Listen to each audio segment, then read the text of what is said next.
बुलढाण्यामध्ये सुद्धा या तुम्हाला सांगतो पश्चिम विदर्भामध्ये 4 सीटा या महाविकास आघाडीच्या विजय झाल्याशिवाय राहणार नाही। हा एक इतिहास घडेल।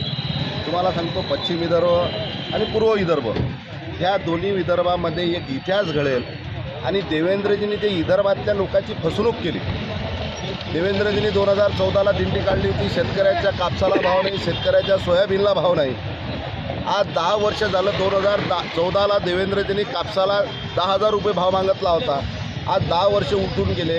आज कापसाची परिस्थिती, शेतकऱ्याची काय परिस्थिती आहे? देवेंद्रजींनी 2014ला सोयाबीनला 6,000 रुपये भाव मागितला होता।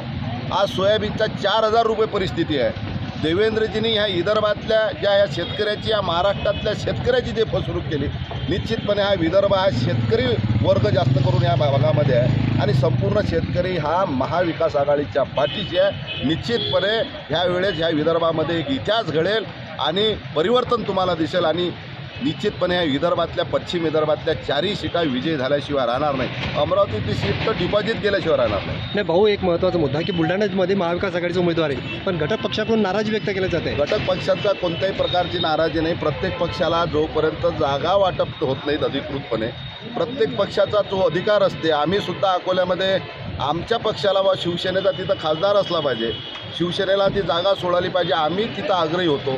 परंतु ती जागा काँग्रेसला सुटलं तर आम्ही ज्यापेक्षा सेनेच्या उमेदवारासाठी आम्ही जे जीवाचं रान करत होतो, त्याच्यापेक्षा जीवाचं रान काँग्रेसच्या उमेदवारासाठी आम्ही तिथं करणार आहोत। निश्चितपणे इथल्या काँग्रेसच्या काही लोकांनी जागा मागण्याची विनंती केली, जी आपापल्या कार्यकर्त्याला जिल्ह्यातल्या प्रत्येक पदाधिकाऱ्यांना द्यायचा आग्रह असते आणि त्यानुसार आपापल्या पक्षश्रेष्ठीकडे ते मागणी करत असतात। परंतु जागा सुटल्यानंतर सर्व एकत्र येऊन एका दिलाने काम करतात आणि निश्चितपणे ह्या ठिकाणी महाविकास आघाडीचे नरूभाऊ खेडकर खासदार झाल्याशिवाय पण काँग्रेसच्या माजी आमदारांनी सुद्धा इथं आता ट्विट करत अर्ज भरण्याची मागणी केली ना। निश्चितपणे त्यांनी केली असेल, त्यांची जे नाराजी दूर होईल आणि निश्चितपणे ते आमच्या खांद्याला खांदा लावून काम करतील। ओके।